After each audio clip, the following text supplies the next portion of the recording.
Very good morning dear students.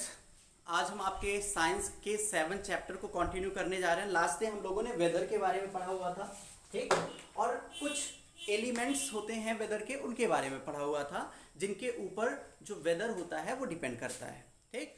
तो last day हम लोगों ने क्या डिस्कस किया हुआ था, एक बार उसको रिकॉल कर लेते हैं हम लोग, ठीक। वेदर क्या होता है? The condition of air of any place, ठीक है। किसी भी जगह की एयर की जो कंडीशन होती है वही क्या होती है, उस जगह का वेदर कहलाती है। अब ये जो एयर की कंडीशन होती है ये डिपेंड करती है वेदर के एलिमेंट्स के ऊपर। अब वेदर के एलिमेंट्स कौन कौन से होंगे? आपका टेम्परेचर हो जाएगा, ठीक है, एटमॉस्फेरिक प्रेशर हो जाएगा, ह्यूमिडिटी हो जाएगी, क्लाउड्स एंड रेन्स हो जाएंगे, इसके अलावा विंड स्पीड हो जाएगी, ठीक। आज हमें डिस्कस करना है किसके बारे में? क्लाइमेट के बारे में। जनरली बच्चों ये जो वेदर है और जो क्लाइमेट टर्म है, ठीक है, दोनों का मतलब हम लोग यही समझते हैं कि दोनों सेम चीजें हैं, लेकिन दोनों सेम चीजें नहीं हैं। वेदर अलग चीज होती है और क्लाइमेट क्या होता है, अलग चीज होती है। अब जैसा कि हम लोगों ने लास्ट डे डिस्कस किया हुआ था कि वेदर जो है वो डे बाय डे क्या होता रहता है, चेंज होता रहता है। आज अलग वेदर है, कल अलग वेदर है, या फिर मान लेते हैं अभी अलग वेदर है और 4 घंटे बाद अलग वेदर हो जाएगा। तो जो वेदर है वो डेली बेसिस पे क्या होता है, चेंज होता है, ठीक है। लेकिन जो क्लाइमेट है वो क्या होता है, वो एक तरह से एक लॉन्ग पीरियड होता है, ठीक है। सारे के सारे जो वेदर्स होते हैं उनका जब एवरेज निकाला जाता है, ठीक, एक लंबे पीरियड के लिए, तो वो क्या कहलाता है, क्लाइमेट कहलाता है। अब उसकी डिफिनीशन क्या है वो देख लेते हैं हम लोग। Climate is the average weather condition of a place over long period of time, ठीक है। क्लाइमेट क्या होता है, एवरेज वेदर कंडीशन होती है किसी भी जगह की एक लंबे समय के लिए, ठीक है। अब जो क्लाइमेट होता है किसी भी जगह का वो भी कुछ बातों पे डिपेंड करता है, कुछ चीजों पे डिपेंड करता है। अब वो कौन कौन सी चीजें हैं उसके बारे में हम लोग यहाँ पे डिस्कस करेंगे, ठीक है। सबसे पहली चीज कि जिस जगह के क्लाइमेट के बारे में हमें जानना है या जिस जगह के क्लाइमेट के बारे में हम डिस्कस करने जा रहे हैं उसकी डिस्टेंस सी से कितनी दूर है, डिस्टेंस फ्रॉम द सी या फिर वाटर बॉडी बोल सकते हैं, ठीक है। पहली चीज किस पे डिपेंड कर रहा है क्लाइमेट,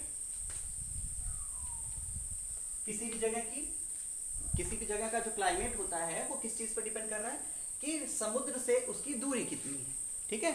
अब समुद्र से उसकी दूरी को अगर हम इस बेसिस पे देखें कि समुद्र से उसकी दूरी कितनी है तो ये क्लाइमेट को किस तरह से प्रभावित करता है उसकी बात करनी है हमें, ठीक है।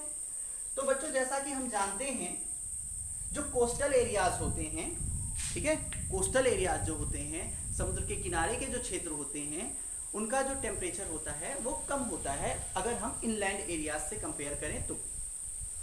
मतलब कोस्टल एरियाज में हल्का सा जो वहाँ का क्लाइमेट होता है वो ठंडा होता है, लेकिन अगर हम इनलैंड की बात करें, जैसे हम लोग जहाँ पे रह रहे हैं, हम लोगों का जो एरिया है वो समुद्र से काफ़ी दूर है जिसकी वजह से यहाँ का टेम्परेचर थोड़ा सा हॉट रहेगा, लेकिन जो कोस्टल एरिया जो समुद्र के किनारे वाले क्षेत्र हैं वहाँ पे जो टेम्परेचर रहेगा वो क्या रहेगा, थोड़ा सा कोल्ड रहेगा।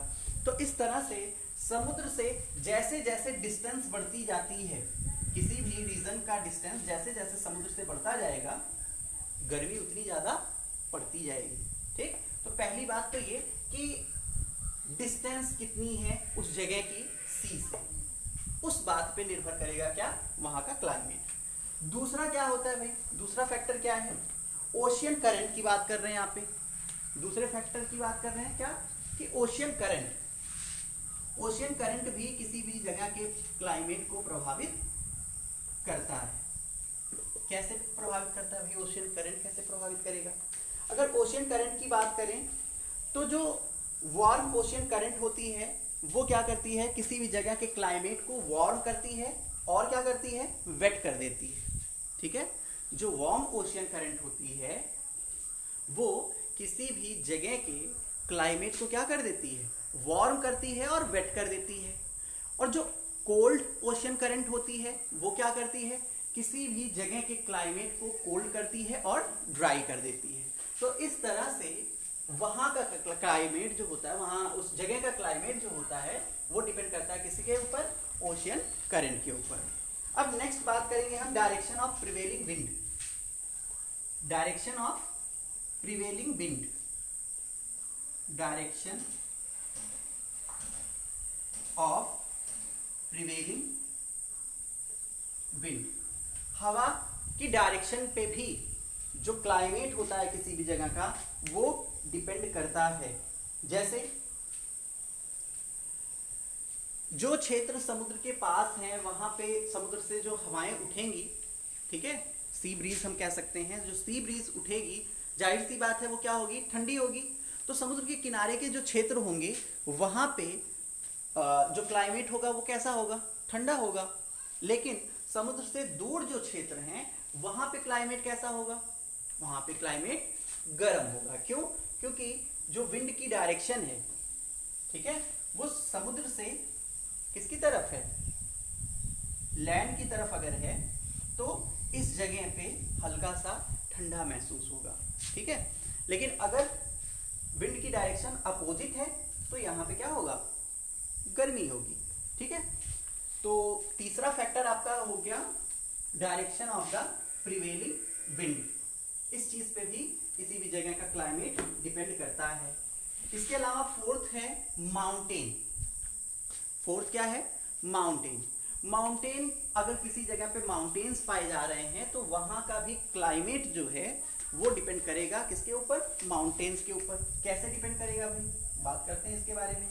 हम लोग जानते हैं बच्चों, जो माउंटेन रीजन्स होते हैं वहां का जो टेम्परेचर होता है वो काफी कम होता है, जिसकी वजह से माउंटेन्स जो होते हैं वो सी लेवल के कंपैरिजन में काफी ठंडे होते हैं। अब आप सोचेंगे कि आखिर ऐसा क्यों होता है, माउंटेन्स तो काफी ऊंचे ऊंचे होते हैं और अगर कोई भी इंसान ऊंचाई पे जा रहा है इसका मतलब वो सूर्य के नजदीक जा रहा है, और अगर वो सूर्य के नजदीक जा रहा है, सन के नजदीक जा रहा है तो उसको ज्यादा हीट मिलनी चाहिए, है ना, तो उसको ज्यादा गर्मी लगनी चाहिए। लेकिन ऐसा नहीं होता। ऐसा क्यों नहीं होता, हम अर्थ सरफेस पे हैं तो हमें ज्यादा गर्मी लग रही है, माउंटेन रीजन में जा रहे हैं तो वहां पे हमें उतनी गर्मी नहीं लग रही बल्कि ठंडी लग रही है। इसका कारण ये है कि जो अर्थ सरफेस के ऊपर की जो एयर होती है बच्चों वो काफी डेंस होती है, ठीक है, काफी डेंसिटी होती है उस एयर में। तो जो हीट रेज आती हैं वो ज्यादा से ज्यादा हीट रेज एब्जॉर्ब करती हैं। कौन, अर्थ सरफेस के ऊपर की एयर, ठीक। क्यों? क्योंकि डेंसिटी ज्यादा होती है तो ज्यादा अमाउंट ऑफ हीट वो एब्जॉर्ब कर लेती हैं, इस वजह से अर्थ सरफेस पे काफी गर्मी हमें लगती है।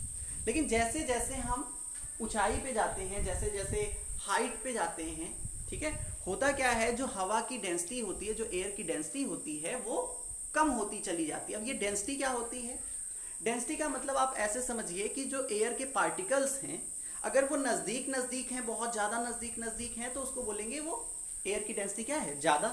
और अगर एयर के जो पार्टिकल्स हैं वो काफी दूर दूर हैं तो हम ये बोल सकते हैं कि एयर की डेंसिटी क्या है, कम है, ठीक है। तो जैसे जैसे हम लोग हाइट पे जाते हैं एयर की जो डेंसिटी होती है वो कम होने लगती है, जिसकी वजह से वो उतना अमाउंट ऑफ हीट एब्जॉर्ब कर नहीं पाते और हिल साइड में या हिल स्टेशंस में क्या होती है, काफी ठंडी पड़ती है, ठीक। इसके अलावा distance from the equator, distance from the equator, इस बात पे भी किसी भी जगह का क्लाइमेट डिपेंड करता है। इक्वेटर से उसकी डिस्टेंस कितनी है। हम लोगों को पता है कि इक्वेटर पे क्या होता है, बहुत ज्यादा गर्मी पड़ती है। क्यों पड़ती है, क्योंकि इक्वेटर ही वो जगह है जो सबसे ज्यादा सनलाइट को रिसीव करता है। अगर इक्वेटर के आसपास का रीजन है तो जाहिर सी बात है वहां पे गर्मी क्या होगी, ज्यादा होगी। अगर इक्वेटर से डिस्टेंस काफी दूर है, ठीक है, जिस जगह की हम बात कर रहे हैं, जिस जगह की क्लाइमेट की बात कर रहे हैं, अगर वो जगह इक्वेटर से काफी दूर है तो होगा क्या कि जो वहां का क्लाइमेट होगा वो ठंडा होगा, ठीक है। तो ये कुछ फैक्टर्स हैं। नेचुरल वेजिटेशन की अगर हम बात करें, नेचुरल वेजिटेशन के ऊपर भी किसी भी जगह का क्लाइमेट जो है वो डिपेंड करता है। नेचुरल वेजिटेशन की वजह से किस तरह से क्लाइमेट डिपेंड करता है भाई, नेचुरल वेजिटेशन होगा तो जाहिर सी बात है होगा क्या कि वहां पे ट्रांसपिरेशन ज्यादा होगा, ट्रांसपिरेशन ज्यादा होगा तो बारिश वगैरह होगी, बारिश होगी तो मौसम कैसा होगा, मौसम ठंडा होगा, ठीक। इसके अलावा ह्यूमन एक्टिविटीज भी क्या करते हैं, किसी भी जगह के क्लाइमेट को प्रभावित करते हैं। अब ह्यूमन कौन सी ह्यूमन एक्टिविटीज हैं जो किसी भी जगह के क्लाइमेट को प्रभावित कर सकती हैं? सबसे पहला जो है वो है डिफॉरेस्टेशन। ठीक है, पेड़ों की इतनी अंधाधुंध कटाई हो रही है जिसकी वजह से ट्रांसपिरेशन हो नहीं पा रहा है, क्योंकि पेड़ बचे ही नहीं है, ट्रांसपिरेशन नहीं हो पा रहा है, तो बरसात क्या हो रही है, कम हो रही है। और बरसात कम हो रही है तो जाहिर सी बात है वहां का क्लाइमेट क्या होगा, प्रभावित होगा। दूसरी चीज इंडस्ट्रियलाइजेशन, जैसे जैसे पॉपुलेशन बढ़ रही है, लोगों के जरूरतों की चीजें भी प्रोड्यूस करने के लिए लोग इंडस्ट्रियलाइजेशन कर रहे हैं, मीन्स नई नई इंडस्ट्री लगा रहे हैं, नई नई कंपनीज स्टैब्लिश कर रहे हैं, जिसकी वजह से उनकी डिमांड को क्या किया जा सके, पूरा किया जा सके। अब इंडस्ट्री लग रही है तो इसका मतलब क्या है कि वहां पे कुछ फ्यूल भी यूज हो रहे होंगे।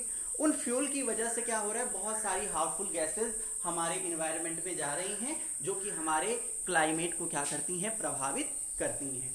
तो बेसिकली बच्चों हम लोगों ने यहाँ पे उन फैक्टर्स के बारे में जाना जो किसी भी जगह के क्लाइमेट को क्या करते हैं, प्रभावित करते हैं। ठीक है,